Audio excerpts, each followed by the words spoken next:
think we've all done it in this industry where maybe you have a listing or you're representing a buyer and the other party is doing things that just make you a little like, what the heck? Why are you still working? You should retire, right? For me, it could be someone who maybe doesn't understand technology. I'm using showing time. It just escapes them on how to use it, and they call me every time like, well, I'm trying to schedule a showing. Like, okay, that's why I'm using showing time. Get around that. Could be other things. Could be they still use a fax machine. I don't care what it is. But one thing I've noticed in the real estate industry is it's definitely a group who like they're still showing homes at like 65, right? It's where they start to get around the age where they should be retiring.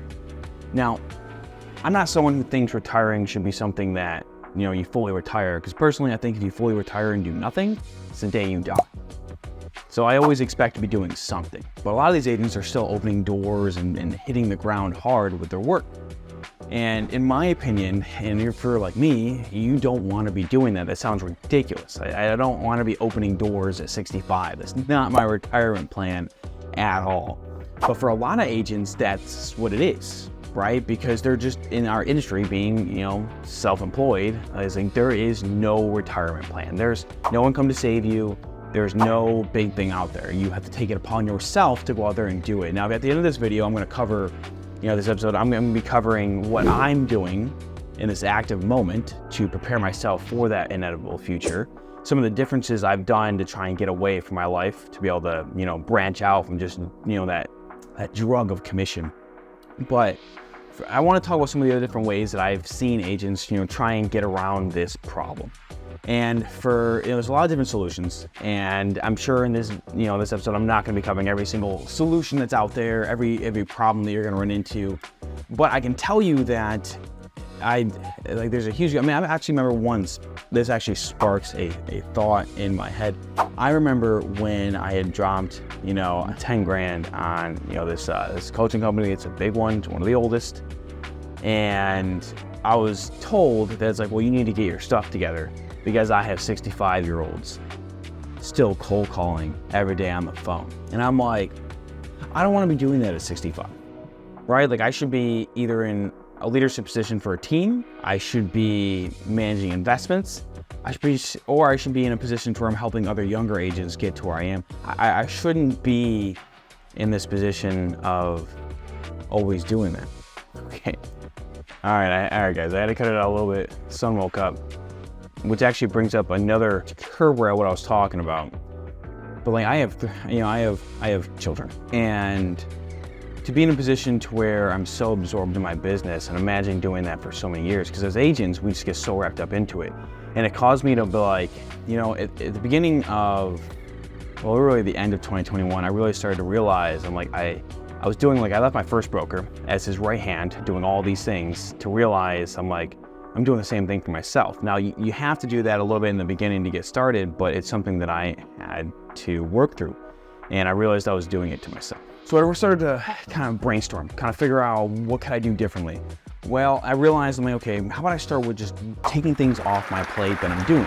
And that led me down the road of virtual assistants, and I love it. And by the way, if you're looking how to hire your own virtual assistant and you don't have like $8,000 like I do to use someone to hire you. Now, I've also hired myself just because I wanted to prove this point before I did it, and it did work. So down below, I have a free course. I created a whole free course, A to Z. I hold nothing back, teaching you how to hire your own virtual assistant from the Philippines. Now, I may create another course in the future. I actually went through the process of also hiring a virtual assistant in Eastern Europe, and I learned a lot in that process. I even share some of that story in the course. I even share with you a little bit of story. I explain why I fell into a position, why I had to pay my VA off credit cards for a summer. All right, so the free course down below, go ahead and take it. I would love for you to have it. If you're listening on the audio version, down in the description, the link should always be there.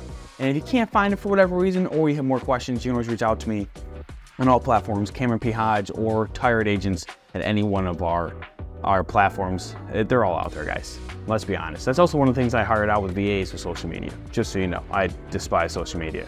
I like it, but I hate it at the same time. So I started realizing I started to get things off my plate, but it wasn't quite good enough, right? Because we all know, especially in this time of this video's, this episode's being launched, we all get into the commission roller coaster where it goes up and it goes down and it goes up and it goes down. And it's one of those things where I realized we had to be something better. So what's funny is we actually, I created my company, Tired Agents, because I wanted to give back to the community, but I also wanted to create my own community of people like me, because I feel like there was just a huge gap in that. And what's funny is I realized with agents is like, there's other ways to get paid in this industry. So if you're struggling with sales, but you're still having a successful business, like you're still growing your business, maybe it's just not to where you want it to be. Like there's no shame in either having another job or like me, right? Like there's tons of other successful agents in the industry who have other companies who need people to step in part-time. I've done that. Or some of the cool things that I think is even more powerful is finding someone to partner with. And that's one of the things I did, and was I partnered with someone else who fills all the areas that I suck at. And now I get to live in my realm of genius every single day to be able to, just like he lives in his, and now we are expanding faster than before. A cool thing that I think is another way to get out of the 65 retirement plan is buying investment properties. Like as an agent, you're buying and helping people buy and sell real estate. Why don't you buy it yourself? Now that might not be what you want to invest in, but it's definitely something that I chose to do. So we're gonna hop into that here right now. Like I said, I promised you before, is one of the things I'm doing to curb this is like, I used to have rentals in 2017. I had rentals before I got involved in real estate as an agent, and I realized it was just something that I felt like a piece of me was missing not having those. And it's bothered me. And I used to tell myself, I'm focusing on my business. That's why I'm not doing rentals. And then it really hit me, this year, and I'm like, why am I not doing this? Like, I'm just gonna keep putting it off. And I don't care what the market's doing, the deals are out there. I'm like, why am I not doing this? And I talked to my partner. I was like, hey man, I hit 6 figures this year. I'll crest that point. You crest that point.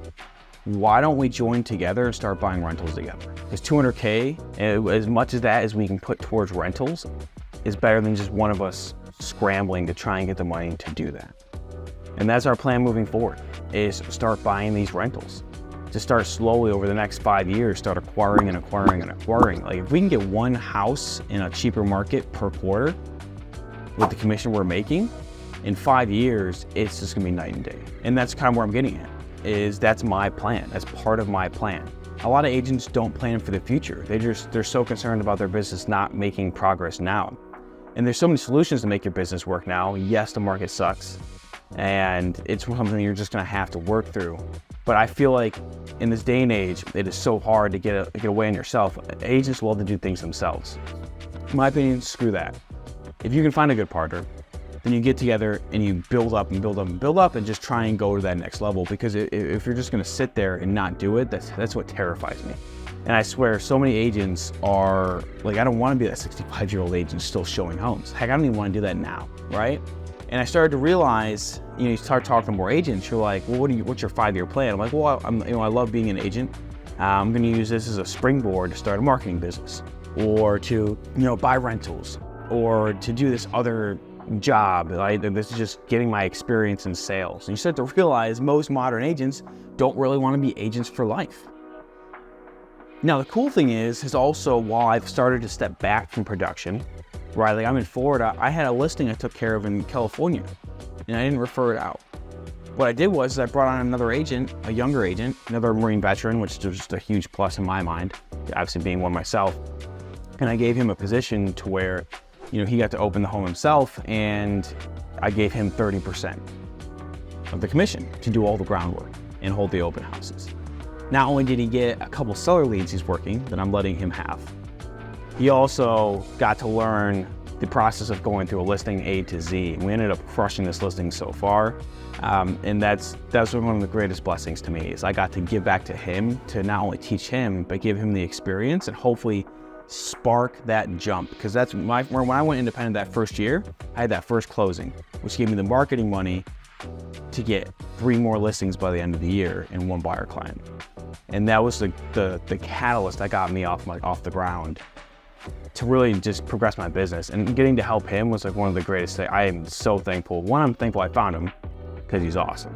He's very punctual, he's very professional. My clients loved him. And I hope to see great things from him in the future. Like, you can just tell when someone gets it. And what's funny is when I was first introduced to him, I was told bad things.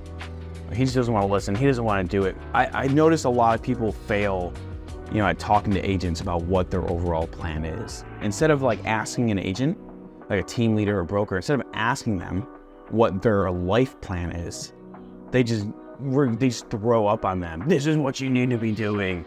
Like showing homes at 65. Like that's like the thing. And then I'm like, this is gross. This is not what I want. And what's funny is he ended up like, yeah, I want to buy rentals and start a marketing company. Like, I've always wanted to do that.